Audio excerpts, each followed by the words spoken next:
वंदे वाणी विनायको आचार्य रानी शुक्ला द्वारा आपको शत प्रणाम।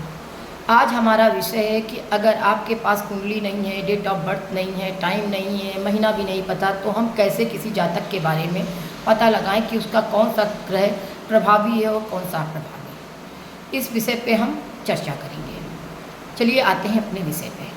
जैसे कि किसी में एडमिनिस्ट्रेटिव पावर बहुत है और कोई भी चीज़ का डिसीज़न मेकिंग क्षमता और बड़े बड़े सरकारी कर्मचारियों से, सरकारी विभागों में उसकी अच्छी पकड़ है, तो समझ लीजिए उसका सूर्य मजबूत है किसी न किसी स्थिति में। इसी तरह अगर किसी व्यक्ति को अपनी माँ से बहुत स्नेह है और माँ भी उसे बहुत स्नेह करती है और साथ ही साथ उसे दूध के प्रोडक्ट्स अर्थात दूध या मिल्क से बनी चीज़ें, ख़ास तौर से सफ़ेद चीज़ें बहुत पसंद है और वह पानी बहुत कम पीता है, तो समझ लीजिए उसका चंद्रमा बहुत पावर में है। इसी तरह अगर जिसका बुद्ध अच्छा होता है, आप उसके घर में जाएं, कहीं ना कहीं आपको बुक शेल में बुक्स अवश्य दिखेंगी और उसके घर में प्लांटेशन अवश्य पाया जाएगा और कहीं ना कहीं वह हरे रंग का प्रयोग भी बहुत करता होगा। इसी तरह अगर चंद्रमा पावर में होता है तो व्यक्ति सफ़ेद रंग का प्रयोग ज़्यादा करना पसंद करता है। अगर सूर्य है तो लाल रंग का। अब आते हैं अपने चौथे ग्रह बृहस्पति पे।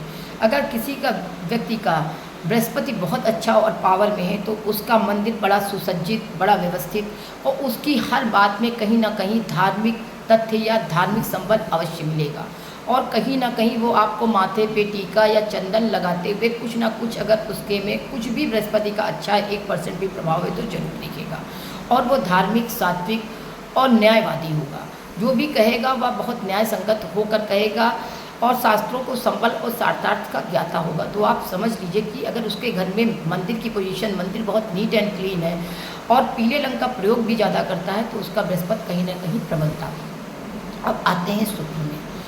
शुक्र अर्थात अगर किसी का बेडरूम बहुत ज़्यादा सिस्टमेटिक है और वाइट कलर का सबसे ज़्यादा प्रयोग किया गया है और वह विपरीत लिंग अर्थात स्त्री है तो पुरुष, पुरुष है तो स्त्री से अगर ज़्यादा बनती है, उसके महिला, अगर पुरुष है तो महिला मित्र ज़्यादा है या महिला है तो पुरुष मित्र ज़्यादा है, तो ये आप समझ सकते हैं कि उसका कहीं ना कहीं शुक्र बहुत उच्च चुका है और बहुत गाड़ियों का मालिक, भूमि भवन सुख सुविधाओं से संपन्न है, तो उसका शुक्र बहुत अच्छा है। आप यह आँख बंद करके कह सकते हैं और वह सफ़ेद रंग का और मीठा खाने का बड़ा शौकीन है, तो आप कह सकते हैं उसका शुक्र पावर है।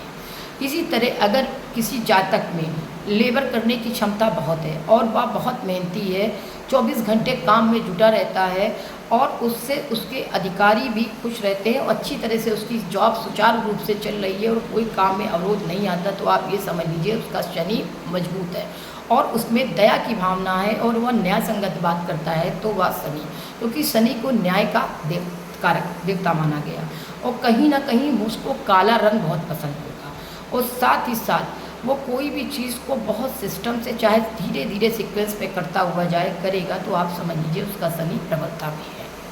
अब आते हैं अपने 8वें ग्रह हम राहु पे। राहु अर्थात जिसका माइंड बड़ा जीनियस टाइप का है, इसमें दिमाग में तरह तरह के विचार आ जाते हैं और एक केंद्र प्रकेंद्र करके अपना काम निकाल लेता है, वह है राहु। अर्थात अगर ब्राउन नीले कलर के कलर उसे कपड़े बहुत पसंद आ रहे हैं और अगर आप देखें कि कोई भी चीज़ का वो चुटकियों में तिकड़म से अपना काम निकाल लेता है और उसके दिमाग में मल्टीज आइडियाज़ होते हैं और उसका दिमाग उसके शरीर से भी ज़्यादा प्रभावित होता है और वो टेक्निकल माइंड है, तो आप ये समझ लीजिए कि उसका राहु बहुत अच्छे प्रभाव में है। इसी तरह अब आते हैं अपने अंतिम ग्रह, ब्रह्मांड के अंतिम ग्रह केतु पे।